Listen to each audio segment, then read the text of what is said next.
you guys like the fact that we went live at exactly 7:30? When's the last time that happened? It actually might have been last week. Oh, shoot, that's awesome. Might have been last week. I don't know, but it's rare, okay? So I'm patting myself on the back a little bit for that.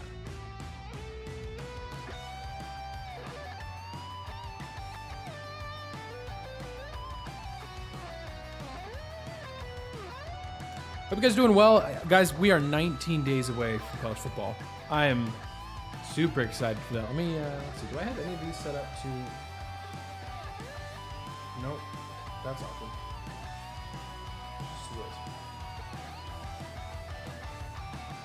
Hang on.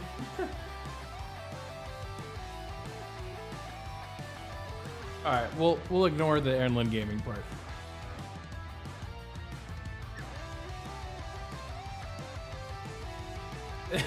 This is just the overlay I have. I need an overlay like this for 5th and goal. I just need to make it. I've not made it yet. There's a lot of things I need to do. But anyways, yeah, guys, hope you're doing well. YouTube, thanks for hanging out with us tonight or whenever you're watching this. Appreciate it a lot. I started to say we are 19 days away from college football. The AP coaches poll is out. There's a bit of controversy. Controversy is probably... That's probably overstating it. But I'm trying to think. I don't think my light is charging. Hang on. Oh, maybe it is. Okay, never mind. So we are going to break it down. We're gonna talk about which teams are overrated, which teams are underrated. And as you can tell from the title, there was one coach who, apparently for now, shall remain nameless, that voted Texas. Yes, Texas went 4-8 last year. Number one.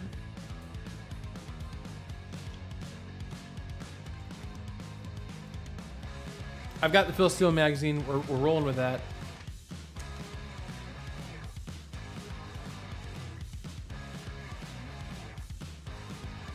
Sorry, 5-7. I wanted to fact check myself. I wasn't sure 4-8 was correct. It is not. 5-7. Doesn't matter. Point is, no, Texas should not even be ranked in the top 25. We'll get into it when Johnny gets here. But we're going to talk about that tonight. We are going to talk about the Field of Dreams game happening between the Cincinnati Reds and the Chicago Cubs on Thursday. So I'm excited for that as a Reds fan. This is a rare opportunity for me to actually enjoy watching my team. It gives me something to look forward to. Not that as much as I complain about the Reds, they've not been horrible. Yes, they started horrible. They started 3-22. Since that time, they're basically playing 500 baseball. So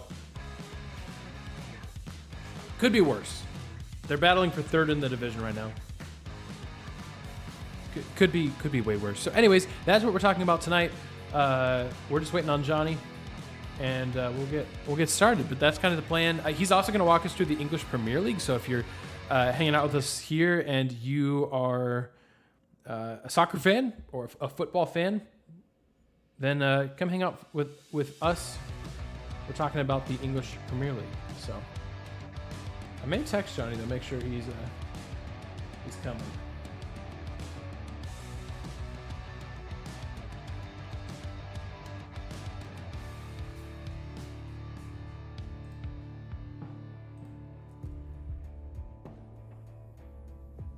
Because I don't see him in the show notes, and usually he's at least there. So.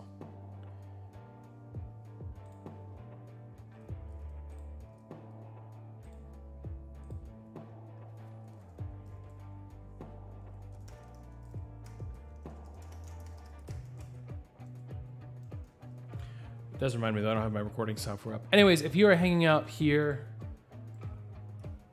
on YouTube, again, I just want to say thank you for doing that. Let me know in the comments what you're following this week. It's kind of a fun segment we do on our show. But what sporting events are you following this week? Are you going to be watching? Are you going to be tuning into the? And you can let me know also on replay. Those comments will show up. Or I think actually, if you're watching replay, I think the comments are like a traditional YouTube video. So let me know in the comments there if you want. What sporting events are you following this week? Are you going to be like me, tuning into the Field of Dreams game on Thursday? Are you going to be watching some preseason football? We had the NFL kickoff on Thursday with the Hall of Fame game. Are you going to be watching soccer like I know Jonny will be? There's a little bit of everything, and we're 19 days away from college football, which is exciting. So, speaking of Jonny, he's loading in. So there's a lot going on. Hey, what's up? We are almost out of the dead period. I mean, I feel like we're almost there already. Like, we're 3 weeks away from college football. There's NFL preseason. College football's so close. There's soccer. I think, yeah. Anyways. We're close enough to it where we can legitimately preview it. Yes. And it doesn't feel ridiculous. Yes, agreed, which is what we'll do tonight. So excited for that. We're going to be walking through the top 25 of the coaches poll. I know it's the coaches poll it's a little bit different than the AP, but the traditional AP poll, it'll look kind of similar to the coaches. They usually are fairly similar, obviously, with maybe one fewer Texas first place vote, but we'll get into that. We'll see. Hey, who knows? Oh my gosh. That's so funny. All right, let me... like, I just love the conspiracy theories, like, where everybody's at with it. Like, some people think, well, it's just Sarkisian. And, right. like, that would be the most respectable, like, reason. Yeah. Is if it's Steve. Like, because then it's like, okay, like, guys, I get it. Like, it's Texas, but he's saying it about his own team. Like, can you really be that angry with the coach for that? Like, no, like, you can't. But if it's anyone else, like, my favorite was it's UTSA trying to get that, like, there you go. Get them up as high as possible. Because it affects the rankings. Like, one first place vote affects the rankings. Yep. So, like, they're just trying to get Texas up as high as possible. Yeah. Before they beat them inevitably. Yeah. Week 2. Yes. Oh, that's great. All right. I think I'm ready. I mean, I know I didn't add a lot in the show notes. I didn't figure like I needed to probably this week. So nah, it's pretty chill. So, and we've got like 10 minutes already taken up or it'll probably end up being like 8, but with Michael and Tyler's stuff that we'll edit in after. Oh, okay. So, I mean, yeah, we got that kind of built in already. So yeah. Cool. All right. I will. Yeah. So we'll go with the coaches poll. And because I thought when I texted you, I thought the AP poll was out. It was not. It was the coaches poll. I wanted to say the AP poll might actually come out like tomorrow, but anyways. I mean, they usually look for the preseason not a ton different. No. There's usually just a couple teams that are like wildly different, like 4, 6, 7 spots different. Even sometimes that happens, but for the most part, the rest of like Alabama's still going to be 1, Ohio State's still going to be 2. Right. Everybody else will be moved like a spot or 2. And truthfully, like, unfortunately, the preseason poll does matter a little bit. It does. But it does. I shouldn't don't listen to anyone who's like, oh, it doesn't matter. Like, hey, I wish it didn't matter. It matters though. Yeah. So. Yep. Unfortunately. Yeah. All right. Well, I'll start my recording. Mm-hmm. Sounds good. Check. Sweet. All right. I'll kick us off. Sounds good. Welcome to the 5th and Goal podcast. My name is Aaron. I'm joined by Jonny this week. No Josh, unfortunately, but he's taking a week off. We miss him this week. We're excited to be back with him next week. But Jonny and I, we're holding down the fort. Jonny, there is 19 days as we are recording on a Monday night until college football week 0 kicks off. Well, let's ignore some of the interesting games. There's a 10:30 p.m. Eastern time kick between Vanderbilt and Hawaii. That's all you need to know of how excited we are for week 0. So we're excited to kind of jump into some actual college football news that's not just like media days and whatever. Like, there's an actual AP coaches poll out. There's stuff to talk about. We are so close. But before we dive into that, Jonny, what's up, man? How was your week? Week was okay. EPL started on Friday with Arsenal, which we'll get into a little bit later, but that just finally there was something to watch on television. So that made me happy. I love baseball, so I'll pretend like I'm not offended. I understand though. I get it. Good. Well, glad to hear that. Yeah, it was good. I mean, we watched the Thursday night Hall of Fame game together. We watched the Raiders just kind of destroy the Jacksonville Jaguars. I don't know if that'll be a theme through the regular season. We'll see. You can overreact accordingly to what you saw on Thursday. But yeah, you're right. That started. I told you this. We were actually sitting together watching the game, and I've been thinking about this for a while. Like, Johnny, I think I need to get into soccer because I really don't follow it a ton, and I really should, because why should you not? So I'm kind of a free agent in terms of the team I'm rooting for. I am leaning towards Arsenal because I've known you for pretty much my whole life, and you've been an Arsenal fan for pretty much your whole life, so that's built in. But here's the issue I have. I'm a Reds fan.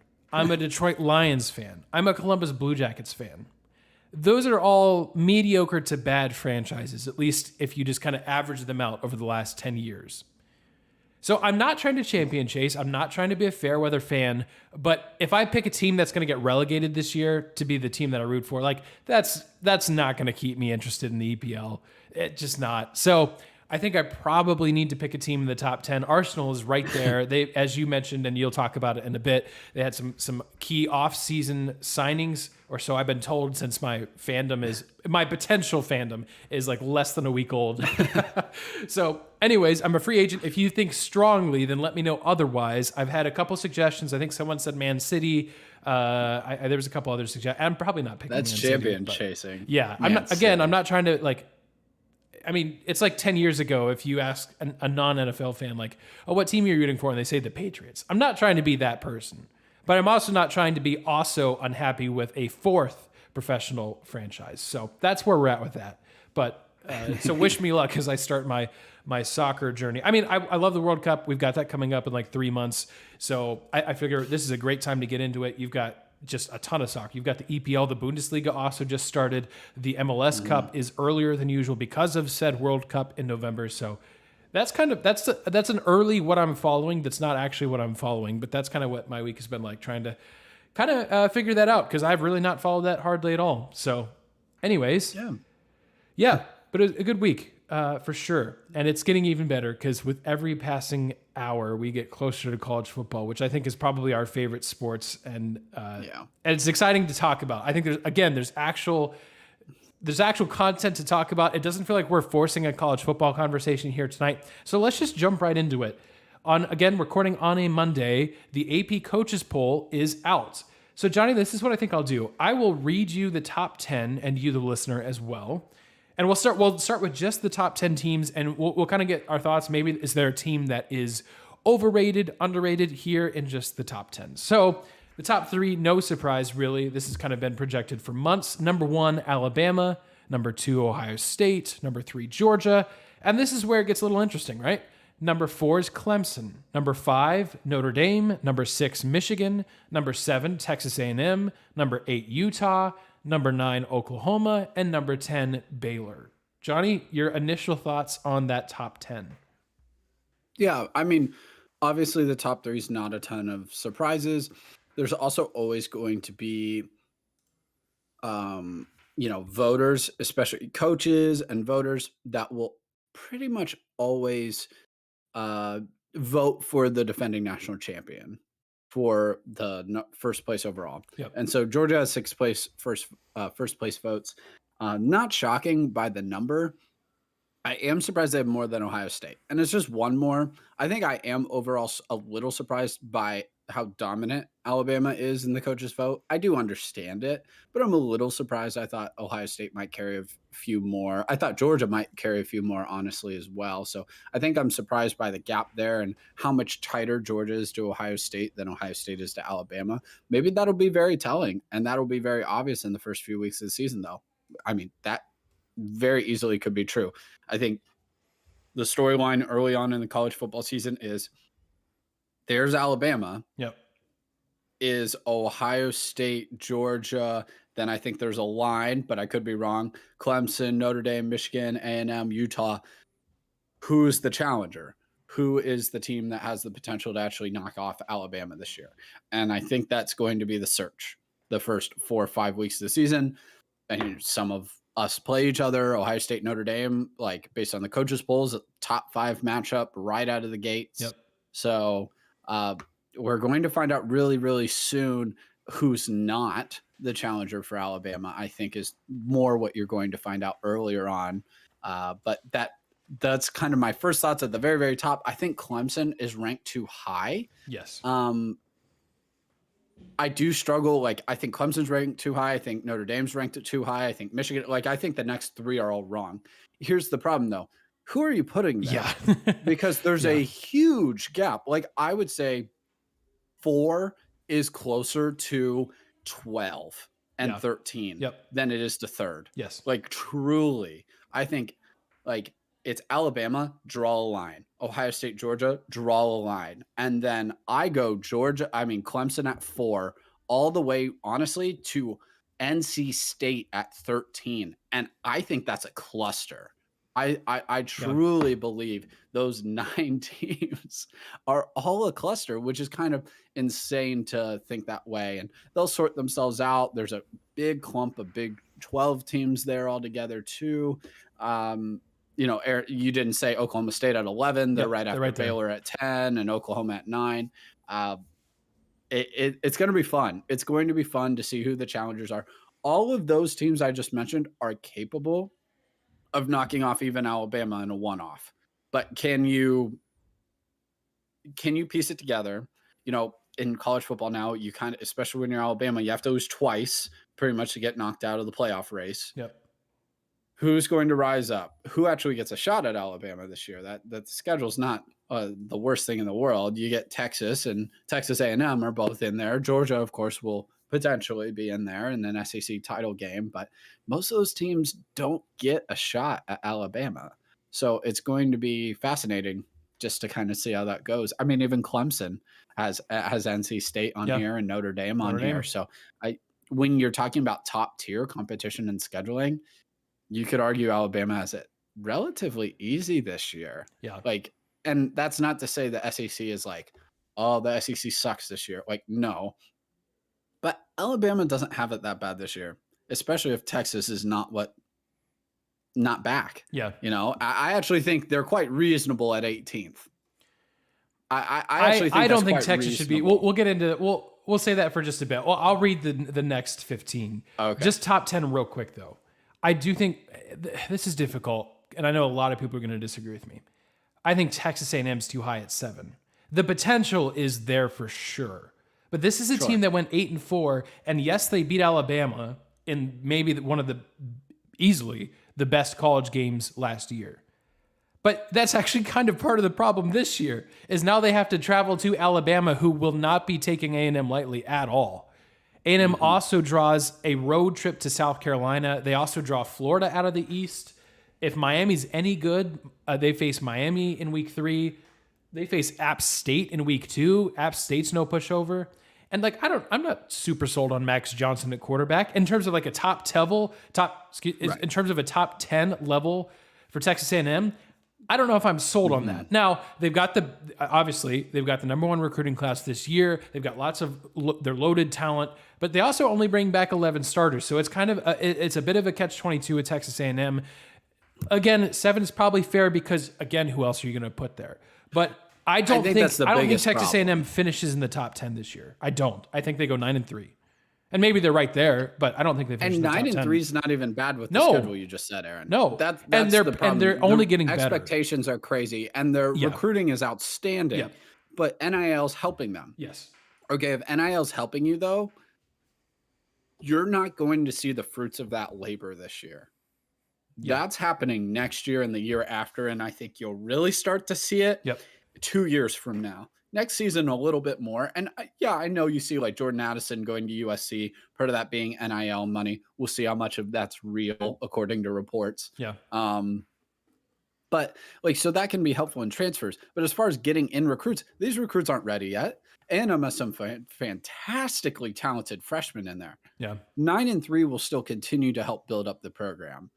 They need to be around 9-3 really. But Aaron, you're right with that schedule. That's a really, really difficult schedule, and props to them. props to them to scheduling a very, very difficult schedule. And that's why, like, I've been a supporter of like Jimbo Fisher, even Kevin Sumlin. Like, clearly he was a very flawed coach, but like they did not give him any breaks in the scheduling department. Like Nick Saban does. Maybe they should take a page out of Saban's playbook and schedule some more cupcakes or neutral site games. But and even Arkansas, like a game against like Arkansas, that's going to be really tough this year. They always play that game in Arlington. Arkansas is not a pushover anymore, and A&M always struggled with them anyway in that game. So, I actually really like A&M, but the quarterback is a problem. Like, I know they beat Alabama in spite of that really last year. Now, Calzano, like, he played out of his mind at moments in that game, which is what you need. But that's not they can't replicate that. No, because Alabama's going to be better. And a lot of things broke right for them. And it was more about A&M being able to push and run the ball. Their offensive line was able to create push, and then Calzano had some spots to throw the ball into. So, I know A&M's a little too high. They're all flawed, though. Utah. We just watched. I really like Utah, but that's torch them. I know. Yeah, I love them too, Aaron. No, you're right. I know. Like, I love them too, but they lost like maybe the best linebacker in the country in Devin Lloyd. And now Phillips is going to be fantastic at corner, but like, and I know Ohio State's offense is Ohio State's offense, but they got torched, and so I don't worry about them in the Pac-12, but I worry about them. Florida will be an interesting test. But I'm excited for that game. That's a very fascinating game. That's the game no one's talking about because it's the same time as Ohio State Notre Dame. That game could be better because I think there's. I'm not calling it now, and we're also not making a ton of predictions tonight. For one, a little too early. For two, Josh isn't here because Josh will pick North Carolina to win the ACC again. But but. Of the two games, I feel that Ohio State has a better chance of blowing out Notre Dame than Florida or Utah have of blowing out one another. And maybe I'll be completely wrong about that. That's the way I see it now. But anyway, I agree. Yeah. No, I agree. And part of that's like Florida's defense is good. Like, it's always going to at least be good. Utah's strength is actually the offense, which is kind of weird. And I don't trust the other sides of the ball on either team. Every team in that top list is flawed. Michigan lost so many players.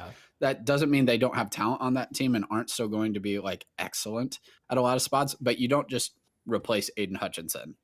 Like that does not happen. Hassan Haskins is gone. They still haven't picked a quarterback. Notre Dame still hasn't even picked a quarterback. That doesn't always mean you're going to have a terrible season, but that kind of tells you where you are. That's going to be fascinating. I would actually say Michigan's the team that I would probably put above Clemson and Notre Dame right now. They did lose a lot, but the offense in theory should be better than it maybe has ever been under Jim Harbaugh. And I know we've said this before and it's never materialized, but we also have never said anything like what we saw last year with a top-level defensive playoff appearance, a Big Ten championship. That had also never happened. So it gives me a little bit of reason to believe that Harbaugh can keep it going. Now, he did lose, and Clemson's in this boat too, both the offense and defensive coordinators. So like that is tough to replicate.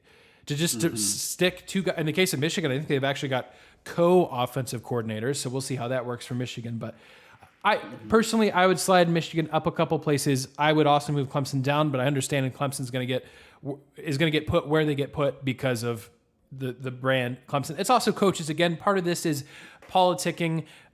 We should bring it up that this is the coaches poll. This is not the AP top 25. They will look usually pretty similar.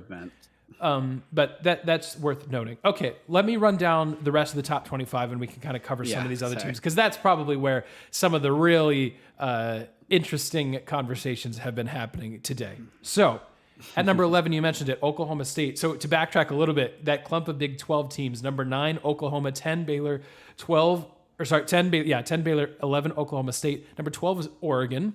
13 is NC State. 14 is Michigan State. 15 is USC. 16 is Pitt. 17 is Miami. 18 is Texas. 19 is Wake Forest.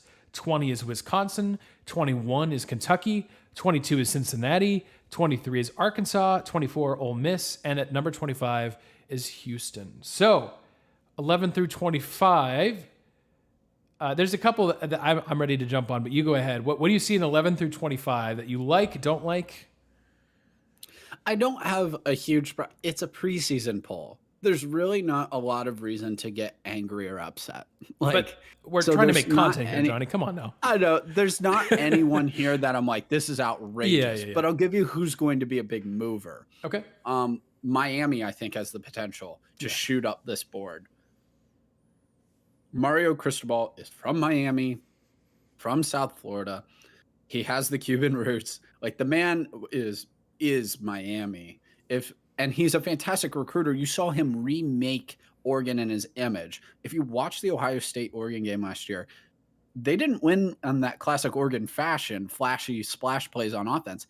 They beat them in the trenches is why they won that game.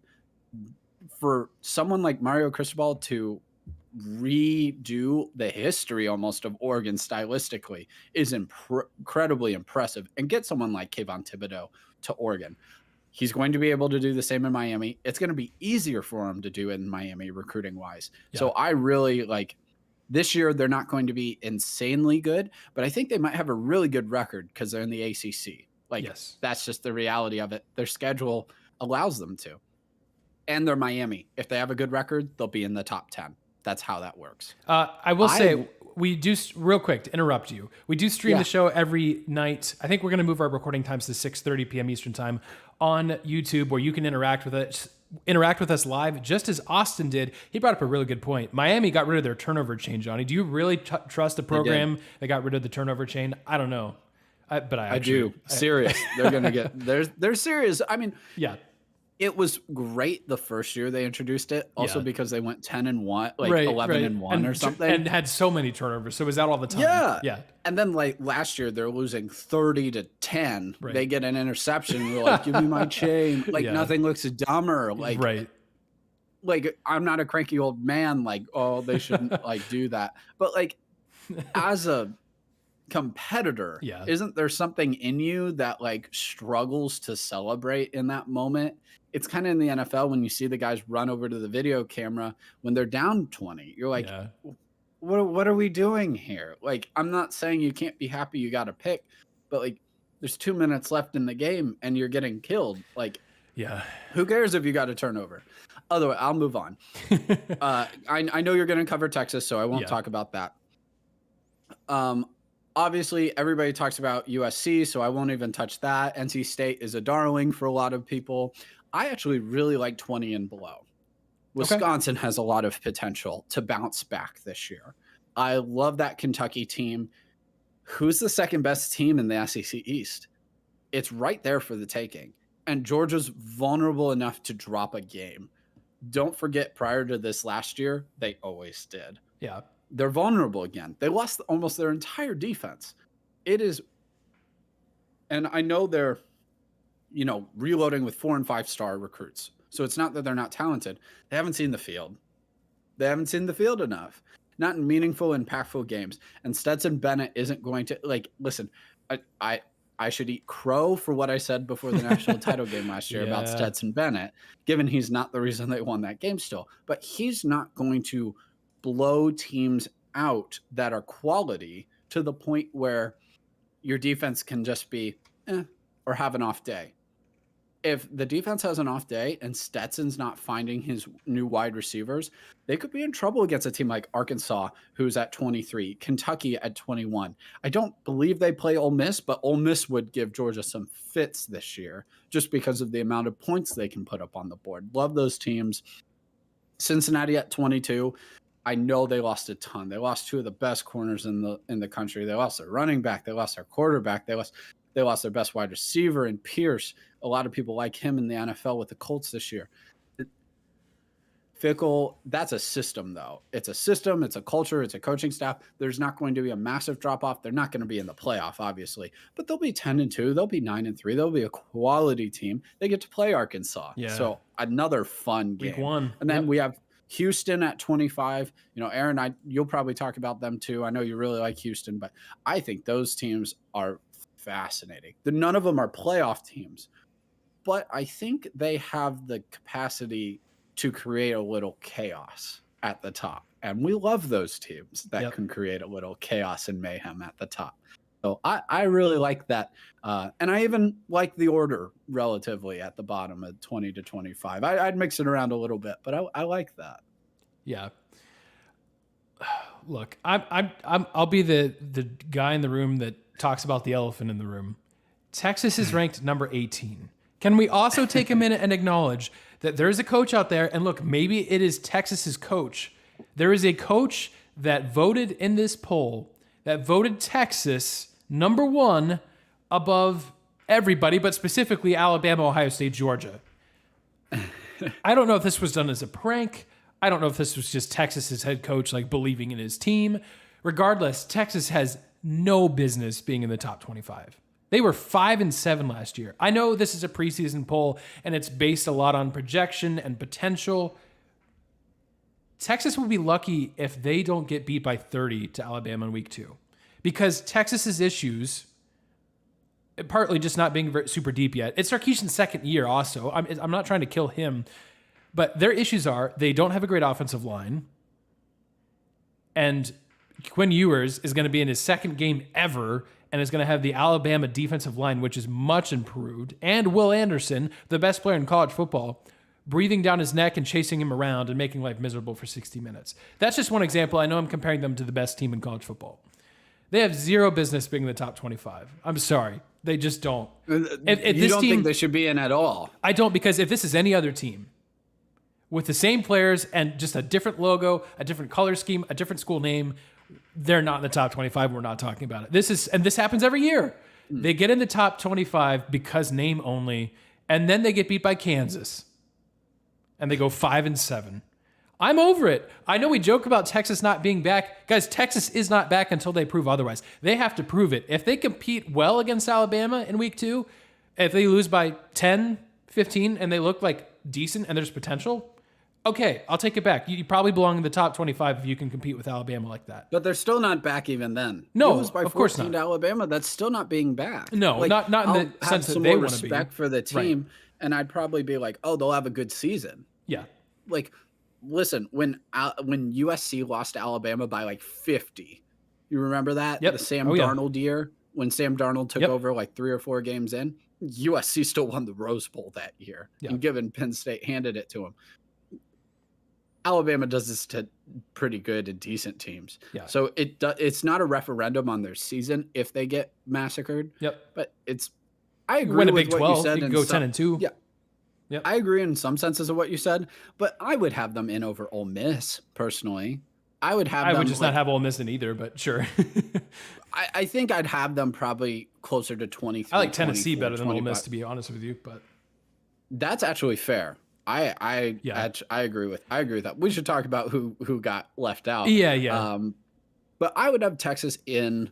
I'd probably have them closer to like 23, 24, not 18. 18's crazy. I think Wisconsin deserves to be above them. Yep. Now, we didn't talk about Wake. Wake at 19, like Wake deserves to be there after last year, and having Sam Hartman back, I think they're going to put up a lot of points on people still. They're going to take a big step back. Yeah. This is an 8-4, probably Wake Forest team. Correct. And for Wake Forest, that's not bad. But I know after making the ACC title game last year, their expectation is probably to get back and win it.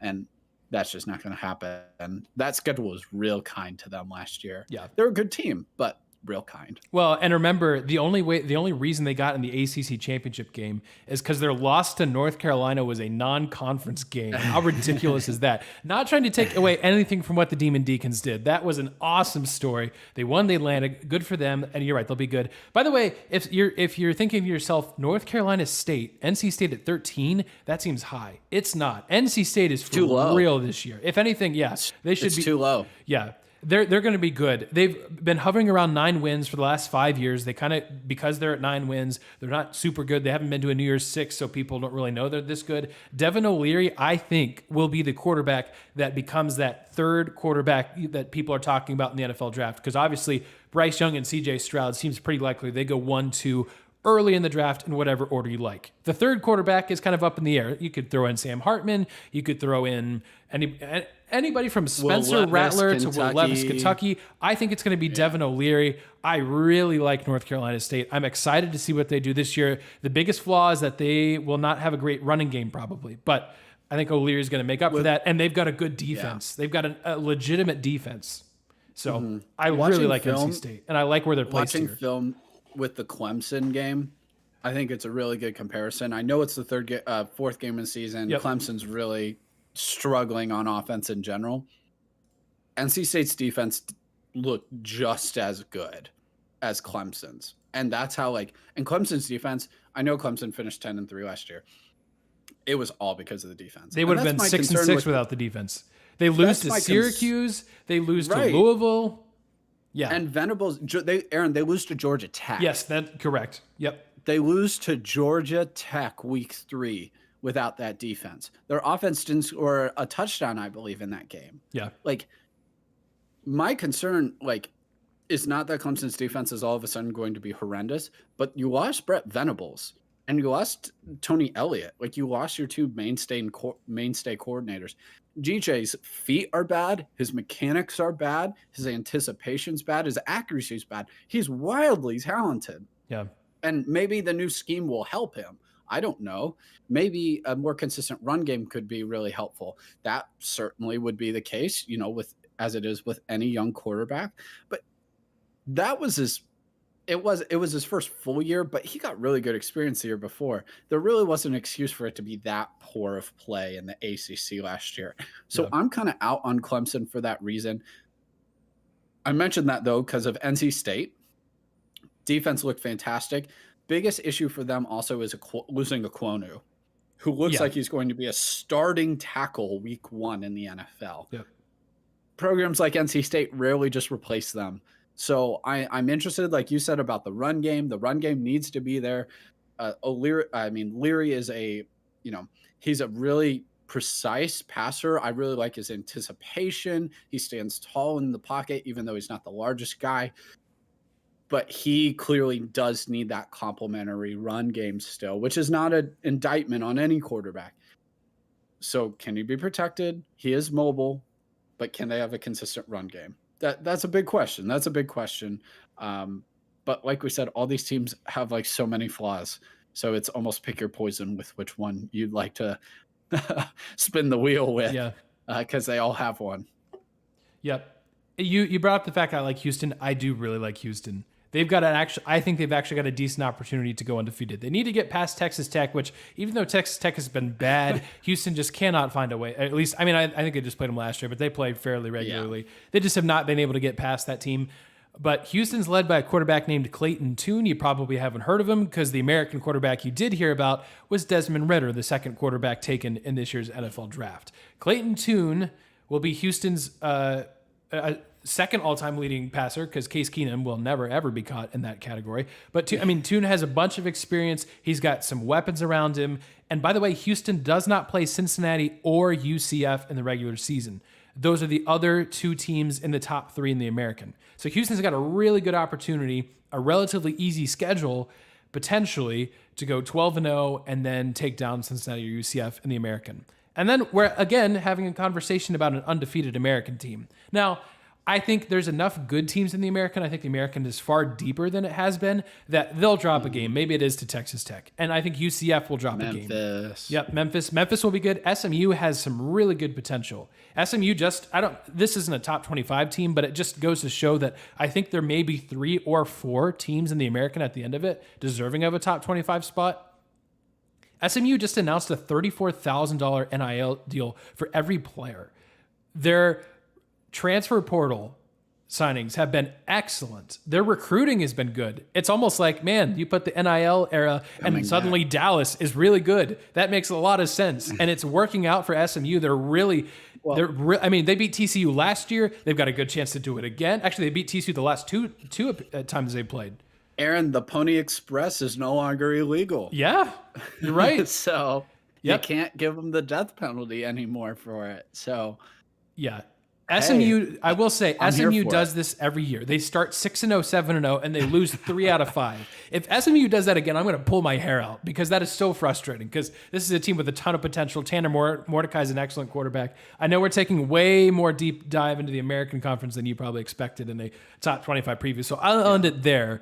But I do think when we're talking about top 25, you're talking about what teams could be there. I'm not saying SMU deserves a top 25 spot now. I'm not saying Memphis does because I don't know if Memphis will actually be that good. But I will say look for those kind of teams at the end of it when the SEC annihilates each other. When the Big Ten, which I thought does not, and probably fairly so, does not have a lot of teams in this top 25. There's no Iowa. I think that's correct. Wisconsin is in the bottom. I think that's correct. I think the American will have a really good year. Next two teams that are with votes, and they like Iowa is really close to Houston on this list, as is Penn State. Yep. So those are notable exceptions. Tennessee actually isn't even close to being on the list, even though they're the third. They'd be number 28. They'll have probably the second best offense in the SEC. Only, I would say, Aaron, is he the best. second best quarterback? Like, has the potential to be the second too best quarterback, I think. Yeah. Hendon Hooker was really good when healthy last year for when you were Tennessee. watching film yesterday, probably. Yeah, probably. BYU is, BYU's always a threat to be ranked. They have a lot of Aaron, what did you tell me the other day? 16, 17 returning starters for BYU, as it feels like they do every year. Yep. So BYU. Yeah, BYU should be on this list. That's a good team. LSU won't be good, but they'll be interesting. Yep. Auburn won't be good. They'll be interesting. UCF, we talked about the American. North Carolina. Could North Carolina almost have a bounce back year? Like, that'll be Coastal Carolina. The lack of faith in Grayson McCall. Or App State for that matter. 2 votes. For Coastal Carolina, I think is a little harsh. But App State, Aaron, I think we've already mentioned it, thrilled. Yep.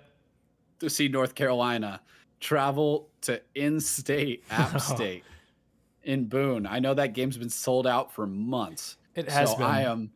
I am thrilled to watch that game. I'd love to be at that game. Yeah. So if anybody has any extra tickets, let us know. We're there. 5th and goal on the road. All my plans. I will say Johnny, I say we. I've been looking a little bit, but Johnny, you've been keeping an eye out for like cheap football tickets for just anywhere. We are down to travel. We're obviously in the Ohio area, but if you want to kind of quote unquote host us at the nearest college's football stadium next to you, then let us know. We'll take the show on the road. We have no problem with that. Yeah. So even for a tailgate, just the tailgate even. Yep. Love it. We'll make an appearance. We'll eat a burger and then watch some football all day. That's what we do in our normal lives anyways. So we just get to do it in a fun place. Might as well drive 10 hours and do it somewhere else. That's right. With different food. Yeah. I was looking, so I'm looking at the comments because I had to pull up, or I had the AP poll pulled up on Twitter. I had to really pronunciate that well. And the top comment, shaking my head, keep sleeping on UConn. Darn right. UConn might win 2 games. Two games. Is that more wild than me predicting Kansas with 3? No, it's not. It is not. Oh my goodness. I think a couple other sneaky teams I had mentioned, speaking of, Kansas State could just accidentally fall backwards into the top 25 at some point. If Nebraska actually does anything, they'll be a top 25 team at some point. Who knows? Do you think Nebraska could beat Oklahoma? Because I do. They were close last year. Yeah, you're right. It's crazy for me to say Nebraska can't beat any team because all of their losses were so close and so horribly tragic. They're gonna get someone. Yeah, they will. They have to. They have to. Like, it's almost impossible for them not to get anyone this year. Like, they're gonna get somebody. Yeah. So I'm happy Ohio State's not playing them. So. Yeah, I agree. Ohio State does pull Wisconsin and Iowa, I believe, so that's a little rough, but yeah. Iowa's at least at home. That's true. One more. I've got one more team I want to talk about very, very quickly, and then we probably should move on. But yes, USC is interesting at 15, and I'm not even going to say it's incorrect because they have the number 1 transfer portal class coming in and a lot of hype with Lincoln Riley. But there's a couple things to note. Number one, the first half of USC's schedule is a cupcake walk. They will be, unless they do something stupid, they will be 6-0. So if you're tired of the USC story, then bad news, it's not going anywhere because they're going to be 6-0, probably heading into their key games against Utah, UCLA, Notre Dame down the stretch. Game day, Aaron. Game day, October 15th in Salt Lake City. Yes, please. Will be game day. Yes, will please. be game day. That'll be incredible. It will be. Yeah. I mean, their USC will be unbeaten. Yeah. Shall I read off their schedule? Please do. I have it right here. Yep. Rice. Yep. Stanford, who's struggling right now. That game's on ABC, actually. Fresno State, Oregon State, Arizona State, who just lost Jaden Daniels, their quarterback, Washington State, then Utah. Ironically, Fresno State's the most difficult. Really terrible. Fresno State's the most difficult game on that schedule, by the way. Yes. Out of the Mountain West. Yes, it is. Anyways. It really is. Like, I mean, even after that, it's Arizona, it's Cal, and Colorado. UCLA, it's a rivalry. Chip Kelly, it's something. And then they have Notre Dame at the end. So I'll give them the last two. I mean, but dang, man. They'll be 6-0. Nothing. They'll be 6-0 no wonder easy. some people have them as a potential playoff team. Yeah. This schedule allows it. Right. And that brings me to my point. And I'll kind of wrap up our college football conversation with this. USC obviously got Lincoln Riley. That's arguably the biggest splash coaching hire in college football this year. But think about what Lincoln Riley was at Oklahoma. He was an incredible coach that picked right up from where Bob Stoops left off, had his team consistently competing for the playoffs, had one of the best offenses ever with multiple Heisman winning trophy quarterbacks. But when it came time for the playoffs, short of one game against Georgia, Oklahoma didn't stand a chance against the big teams. That defense did not stand a chance. The USC offense blew it against Georgia. Yeah, they did. They did. It. They did. The offense was incredible. That goes without saying. The defense, they never figured it out.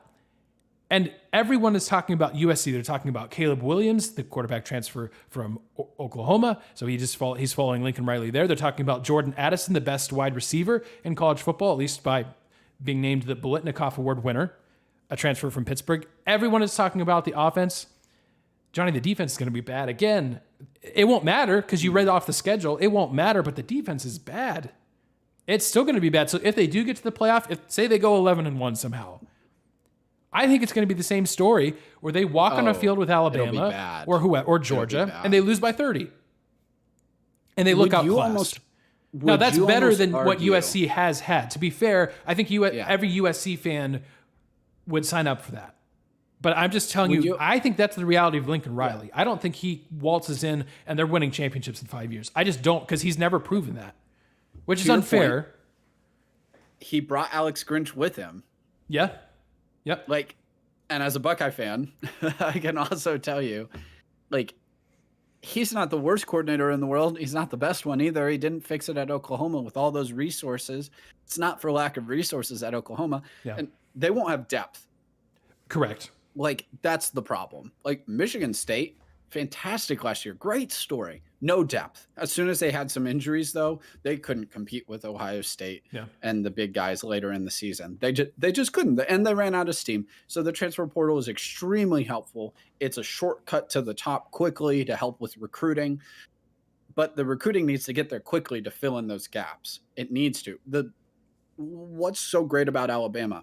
Every year you hear about a linebacker who tore his ACL, a corner who tears his ACL, an offensive lineman, a wide receiver in preseason.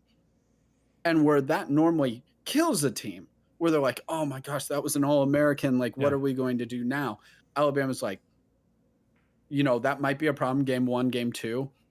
By the end of the season, that dude looks almost just as good as the original starter because they have that amount of talent sitting behind them. USC doesn't. I mean, I don't want injuries to happen, but they do happen, and they will happen to every team at some level. Yep. What happens if something happens to Jordan Addison? Where's the next guy for them on offense? What's the lines look like? What does the trenches look like? They will lose, Aaron. They will lose to one of those bad teams that I mentioned, though. Yep. They will lose to Arizona State, maybe even Washington State. They will lose one of those games they shouldn't.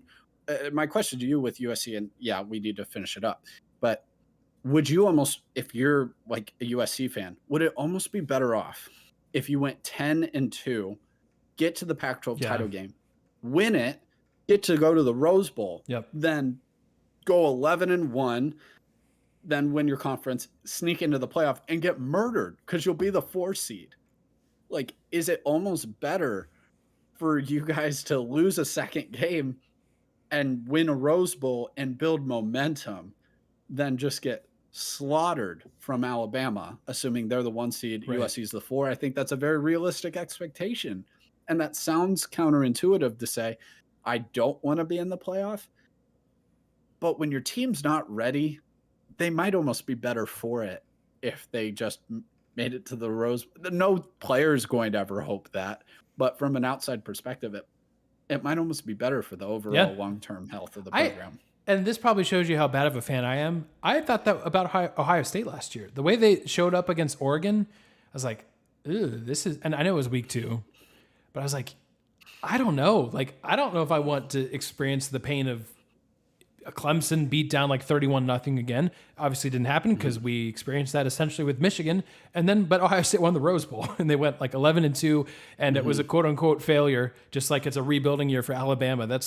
You talk about rat poison, how Nick Saban doesn't like rat poison. Him saying that Alabama was in a rebuilding year when they went like 13-1 and won an SEC championship and lost to Georgia in the national championship game. That's ridiculous. So anyways, I know it's Saban. He can get away with anything, but all right. Anyways. That's just conspiracy theory level stuff. Yeah, it really is. It really is. So that's some brainwashing, good, healthy brainwashing down there in Tuscaloosa. Yes, it is. So anyways, that's kind of a very just random college football preview for you. I know we jumped all over the place. I'm sorry if we lost you 5 minutes in, but hopefully you enjoyed it. You can at least tell that we're super excited. We will obviously be covering college football in even more detail here in the next couple weeks, and we'll actually maybe try to make it a little bit more logical in the direction we go. By the way, Purdue, I just thought of a team that they may also be in the top 25. I think Purdue's got a chance to surprise some teams this year. Are they even a surprise anymore? Well, by that I mean, like, I think 10-2 maybe, like really surprise. Anyways. Okay.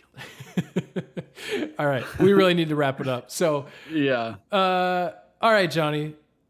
The EPL, the English Premier League, as I mentioned in the intro, it started on Saturday, I believe. Friday, thank you. That's right, because I didn't watch it at the tail end of work. For sure not. Okay. So yeah, that started on Friday. So would you, Johnny, just kind of give your high-level overview of what to expect from the English Premier League, some teams, some key players? It's all you, because I have been a fan for like 5 days, so go for it. Okay. I'll stick to most of the main teams, just that's what people are familiar with. So, we're talking Big Six: Liverpool, Man City, Arsenal, Tottenham, Chelsea, and Man U. With that this year, Man City has won the Premier League. They had a great title race with Liverpool last year. I expect the same thing again. It'll be really tight. This year, I do have Liverpool overtaking Man City. It's a razor-thin margin. Man City lost a lot of depth in their team to bring in Haaland over from the Bundesliga. He's Norwegian, one of the best goal scorers in the world, one of the best number 9s if you're familiar with soccer. He's already paid dividends even in their very first match against West Ham. Out of those top clubs that I just mentioned, Man City easily had the toughest first game, and they passed with flying colors with that 2-0 win. So that's big time for them. I expect those two teams really to be at the top kind of alone. Next, I actually do have my favorite team, Arsenal, at 3rd is my projection. They finished 5th last year, so moving up 2 spots isn't anything crazy. They had some fantastic signings. They spent $140 million in transfer fees this year, after spending over 200 the year before. Yes, guys, there's not a real cap in international soccer, so they don't play by the same rules as here in America. So, having Saliba on defense, Jesus and Zinchenko already looked fantastic. Was speaking about Man City. They took Jesus and Zinchenko from Man City. So expecting big things from Arsenal. It's still a really young team. You'll see young moments. Tottenham also big spenders. That London rivalry right there will be fantastic to watch this year as both of them battle to be in the top four. For those of you, again, who are new to the EPL, top four gets to go to Champions League. So it's a really, really big deal for the clubs. It's more money, more revenue, of course, to play in the Champions League. And it's also just, really, really fantastic for your fans and supporters to see your club compete. And it's essentially a tournament to see who the best club in the world is. So across all international I play. really like that. It's fantastic. That's awesome. Yeah. Yeah. And then so Chelsea, I have at 5th getting into Europa. Chelsea's just had some turmoil. They used to be a Russian owned club. And so they were forced to sell by the British government. So there's been some turnover there. They just missed on a lot of their potential prospects this year. I don't expect Chelsea to have a bad season. They have too much talent for that. But with Thomas Tuchel, it's that kind of ugly style game.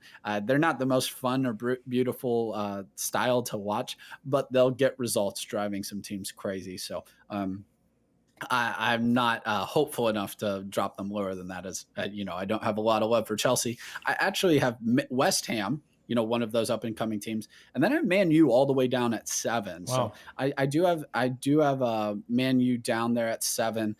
They lost their opening match 2-1 to Brighton. And, there's a Ronaldo saga there. You can read into that a little bit more if you like. They're in turmoil. They're kind of where Arsenal looked like they were 3-4 years ago, where they've just been trying to patchwork things. And they're one of the most, valuable and well-known clubs in the world. So it's going to be a little weird. And I think that's why a lot of people still have them at 4th or 5th even. But I don't see it. I don't see the talent on the club. I don't see the style on the club. I don't see the quality and the camaraderie on that team. They seem in turmoil. I wouldn't be surprised if they even dropped another level. A lot of other fun teams in there, and I'll kind of pick it up here. Newcastle, really interesting. Saudi-backed, newly bought team. You could see them rising. They're still a year or two away. Wolves is always fascinating. Leicester's interesting. And then we get down to the bottom and I'll just mention kind of the 3 teams I expect to get relegated. I have Bournemouth, who actually won 2-0 in the first game against Aston Villa. So I could be wrong right off the bat. It's a huge win. Aston Villa is a quality, probably mid-table club, so that's really good. Everton lost to Chelsea 1-0, and then Brentford came back against Leicester and tied 2-2. So quality, they got some points there. They got a point there. So as far as first weekend goes, not too bad for a couple of those clubs. I do expect those 3 to end up being relegated, but there's a lot of iffy teams near the bottom this year. Southampton is young. I don't really trust. Nottingham Forest, Fulham, along with Bournemouth, were just promoted.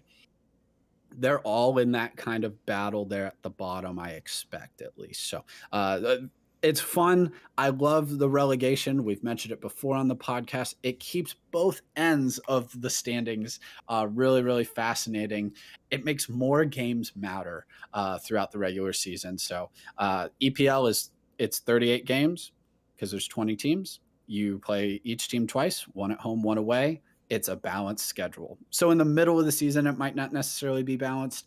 Overall, it is, though. So, if you don't have anything to do on a Friday night, there you go. Saturday or Sunday morning, we got English Premier League soccer as early as 7:30 our time in the East. Nice. So, some fun soccer coming. Of course, you have Holland coming in for Man City. You won't get to see him in the World Cup, so check in the EPL just because Norway doesn't have a very good national team, so check him out. I think I have actually Son winning the Golden Boot, but there will be Jesus in Arsenal, Mohamed Salah, Harry Kane. All these guys are always a blast to watch. So should be a good Golden Boot race as well. And I believe Aaron will be posting something about my predictions soon.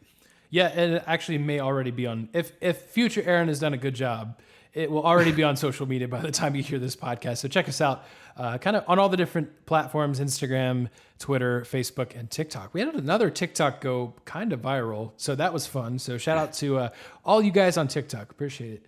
Very cool, Johnny. I was going to say the 7:30 a.m. start time is kind of a good gateway to prepare you for the 5 a.m. Eastern time start that you will get in the World Cup every day. So just start working your way like early. And for some of you weird morning people that are already up at that time, I don't know how to do that. Johnny, you are one of those people. I don't get it. I'll have to figure it out. Waking up and it's like soccer 30 minutes from now. That will help me get out of bed. I will say that. It really does. You're just like, man, that's awesome. Yeah. I don't have to wait. That's true. Right now. That's true. So, well, great. Thank you for that preview. Appreciate it a lot. We'll kind of keep tabs on that throughout this season, especially if I pick Arsenal or whatever team I pick and they also disappoint me as all my other teams have, but other than Ohio State, but pro sports. Yeah. All right. Listeners, I'm very excited to bring you guys a new segment of the podcast. Tyler and Michael Hess are going to be bringing you about a 5-minute segment every week on fantasy football. So if you are anything from a fantasy football expert like Tyler and Michael are, or you're just beginning, they've got a little bit of something for everyone. This week, they are talking about the best players to draft at each position. So Tyler and Michael, over to you guys. All right, thanks, guys. Again, we're going to have that segment with Tyler and Michael every week throughout the football season. And if you have questions for them that you would like answered about fantasy football, then hit us up on Twitter or really any social media, but Twitter is probably the best. We're at Fifth Goal Sports. Ask your questions there. We'll ask Michael and Tyler, and we'll get them to answer your questions. If you've got lineup questions or anything like that, hit us up, and they're the go-to guys. And hopefully we'll also, all the Fifth and Goal team will be in the same fantasy football league, which I think will be really fun, so we can kind of trash talk each other depending on who's matching up against who. So that's kind of the plan. So anyways, looking forward to that. All right, it is time for our picks of the week. Josh is not here, but he did give us his picks. And he did get last week's pick correct, because of the three of us, I believe he was the only person to pick the Las Vegas Raiders in the Hall of Fame game. Johnny and I both had the Jaguars. They lost horribly. So the scoreboard reads myself with 37 points, Josh and Johnny with 36. So we are close yet again.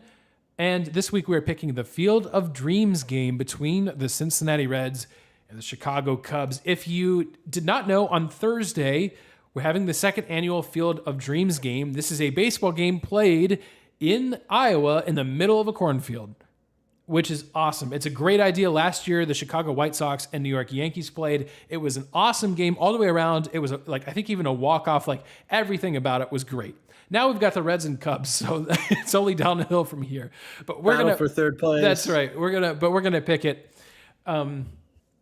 Look, I've said how disappointing my pro sports teams have been.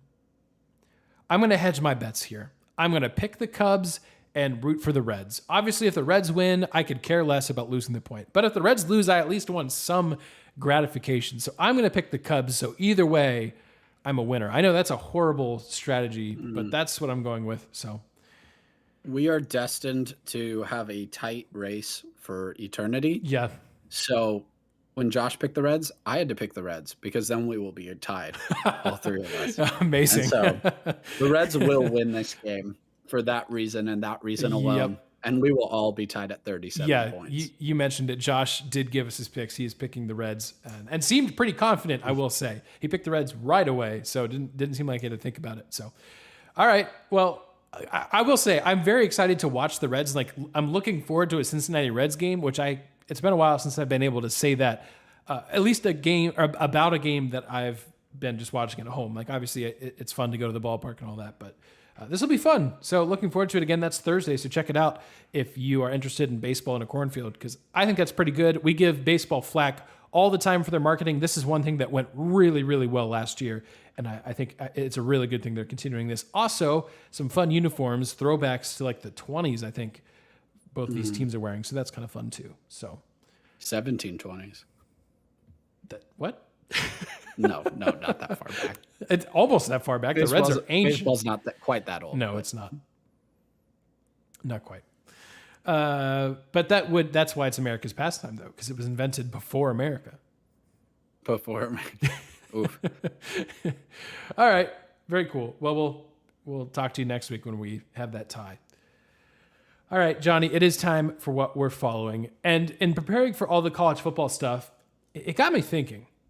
So Thursday, September 1st, we get the return of a great rivalry, and that is the Pittsburgh-West Virginia rivalry. It's known as the Backyard Brawl. It hasn't been played since 2011. That's when you had just a lot of conference realignment. That's when Pittsburgh went to the ACC. That's when West Virginia eventually ended up in the Big 12 because the Big East fell apart, which is where both of those teams were originally at.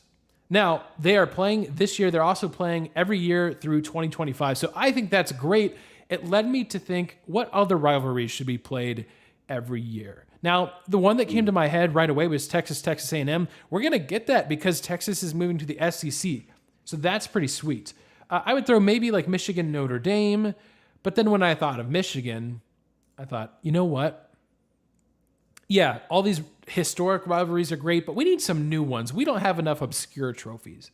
So you know what we should do? We need to line up Michigan and Appalachian State, and they have to play every year. This is penance, Michigan, for losing to App State all those years ago. This is penance. You now must play every year. It's a lose-lose for Michigan because if they beat App State, they were supposed to beat them. If they lose to them, it's like, oh my gosh, it happened again. So this is a lose-lose scenario. Michigan, there you go. As a Buckeye fan, you're welcome for that. But it also got me thinking, we need some more like kind of regional rivalries, right? We need Bowling Green and Western Kentucky to play every year. You know why? Because Bowling Green is in Bowling Green, Ohio. Western Kentucky is in Bowling Green, Kentucky. There can only be one Bowling Green. Of all the names you could have chosen for a city, somehow 2 different cities are named Bowling Green. That cannot happen. There's an easy way to decide who is the true Bowling Green, and the winner gets to keep their city name. If Western Kentucky loses, though, sorry, Bowling Green, Kentucky, you got to rename it. You got to rename it. Probably after the Corvette Museum or something. It probably just becomes like Corvette, Kentucky. But tough, you got to rename it. The problem is Bowling Green is usually much worse than Western Kentucky. Good point. So I really don't know what Bowling Green, Ohio is going to rename their city to. You guys ought to figure that one out for us. But I think the trophy's easy too. Yeah, it's a green bowling ball. real easy.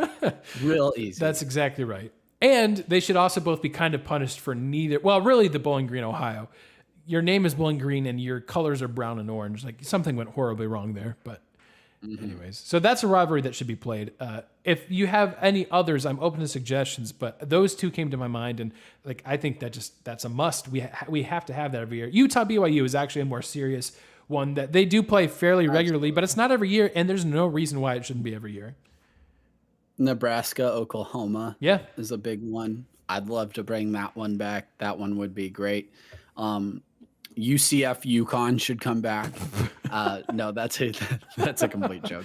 Gosh. UConn and UMass should be, though. That needs to just be a formal rivalry. They play each other every year anyway. It should be a formal rivalry. I actually think they should play a home and home each year. Just play each other twice. Yeah. And if it's split, you play each other a third time on championship weekend. Amazing. Just to decide who's the ultimate New Englander. But I like your list, Aaron. Backyard Brawl, big one. Miss it. Yep. Miss it. So that's what I'm following. The other thing I'm following, I did mention I'm a Detroit Lions fan. The Lions are going to be on Hard Knocks. This, I think, will easily be the best season of Hard Knocks we've seen. And I know I'm biased, but I think it's possible. Like, Johnny, did you see the trailer with Jamal Williams, like giving this insanely inspirational speech? If you haven't, it's crazy. Like, I'm ready to run through a wall. If that preview is anything like we're going to get from Hard Knocks, then it's going to be an awesome year. I mean, what other franchises had just crazy, ridiculous, like 0-16 seasons, and Matt Stafford? Like, you've had a little bit of everything for Detroit, and so I think it's going to be outstanding. So that's another thing I'm following and will be planning on watching. I think the first episode comes out Tuesday at 10 p.m. Eastern time, so it'll be out by the time you hear this podcast. Yeah. Awesome. Love it. Hey, I think the Lions could have a half decent year, which means 6 wins, 7 wins, yeah. 6-7 wins. But hey, that's improvement. It is. What I'm following is less positive. Oh. And, we already talked about Britain earlier today, English Premier League starting. And I love the English Premier League. So, English, I love the English. The English are great. You know what they're not great at? Culinary food. Like just in general, their culinary flavor, their palate, what they enjoy eating. How did we come from that? You know what? The New York Post posted earlier this week. New ice cream flavors in England. And you know what they are? They are ketchup flavored. Oh, they are mayonnaise flavored. That's horrifying. Yes. I mean, and there's other horrible ones, but those two really got me. Mayonnaise? Mayonnaise. No. Now, I know some of y'all put ketchup on everything, and that's Americans too. I don't quite get that. Like, on everything? I know some of you guys put that ketchup on mac and cheese, and I just can't do that. That's wrong. That's wrong. The mac and cheese is fine. It is fine. It does not need ketchup. I don't need everything to taste like it. Ketchup overwhelms anything that you put on it. Right. All it tastes is ketchup. Those fries are fine. They don't have that much taste to them. Anyway, mayonnaise flavored ice cream. Johnny, mayonnaise should arguably not be put on anything. No, mayonnaise is terrible. Yeah. I hate mayonnaise. I know I'm going to get a lot of hate for that. I kind of agree. The worst. Mayonnaise is very selective in what I put mayonnaise on. Very selective. Nothing. It should be put on nothing. It is the worst. I hate it. Ice cream, I think that's why I'm so angry. Ice cream is one of my favorite things in the entire world. Yeah. And you are ruining it. Yes. You are ruining it by making it mayonnaise flavored ice cream. Like, I don't know what it would take for me to eat one scoop of mayonnaise ice cream. So, that's probably a bet coming on later on. Is that what we do so we're going to do our college pick'em, and we'll invite you, the listener, to join in with us every week. Should that be the bet, that the loser of us two? I think we figured it out. How easily is it to? I know you said it's a UK thing. I don't know how easy it is to obtain. Maybe I'm looking. You continue. I'm gonna do the thing where we Google Live during the podcast. I mean, just awful. I'm assuming there were mustard flavors, probably Dijon mustard, which makes it worse. I don't know why, but that makes that worse. If there was a relish flavor, so help me God. Like, what are we doing? Ice cream is fine. Like, create some good flavors. Like, there is nothing that will ever beat chocolate and peanut butter in ice cream. Yeah. Nothing will ever defeat that. Caramel is great too. I like mint. Moose Tracks is a personal favorite. Cookies and cream Buckeye is Blitz wonderful. at Grater's. Yes. Oof. The classic peanut butter and chocolate, can't beat it. Yep. Like, I prefer chocolate ice cream, which is why the Grater's version of that is my favorite. But you could do vanilla if you want. But I draw the line at condiment flavored ice cream. So, and Britton, this isn't your first offense in the culinary arts. So y'all go back to your baked beans and dry toast. I will say, and this is probably good for both of us, my initial Google searching, it's only available in England. Maybe it won't be by the time we get to December. I know like other countries ban a lot of food that the US just allows. That's concerning by itself. But maybe this is so egregious that even the United States of America has banned this, as they should. For our own sake. Yeah. Oh my gosh. There's recipes. Yeah, right. So we could make it. I mean, we could get around it, but that's horrifying. That's worse. That is worse. That's worse. That is so much worse. Oh my! Because then it feels like there's an ice cream shop in Scotland. Yeah. Well, they sell this in shops. That's a double sin. It's a sin for eating it, but it's a sin, maybe two sins for making it. Yeah. There's no coming back from that. That's terrible. This is all made by Heinz, by the way. Yep. So they are the worst. I feel like I will no longer even partake in their ketchup. But Johnny's just saw this and is going to boycott all condiments now. Oh my.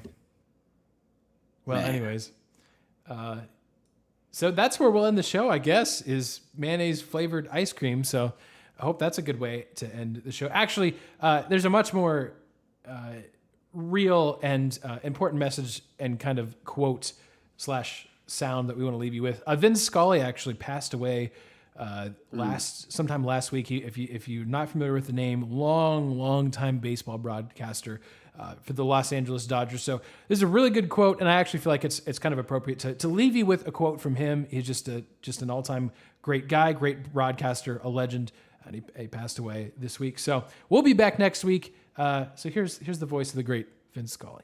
We'll talk to you guys next week.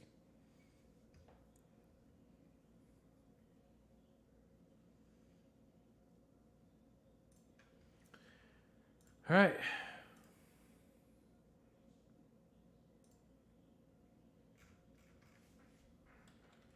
I literally almost have a bad taste in my mouth just thinking about that. That's horrifying. I don't even understand how people eat mayo normally. I don't either. Who thought we should make this ice cream? Yeah. What even is mayonnaise? Somebody told me one time, and I was even more grossed out. Cream of... Ugh. Is it like sour cream? No, I don't know. I don't want to think about it too much. See, right. I don't mess around with a lot of dairy, so you know. Yeah, that's fair. All right, Danielle, by the way, will disagree with that entire segment, so that's fine. That's okay. I expect to ruffle a lot of feathers with the mayo. I hate it. Yeah, it's one of the things most things, even if I don't like it, I can get it down. No. Yeah. Nope. Yep. And my father will disagree with that adamantly. But I am not my father's son. Yeah. All right, YouTube. Sorry, thanks for hanging out with us tonight. Appreciate it. We'll see you guys next week. Talk to you later.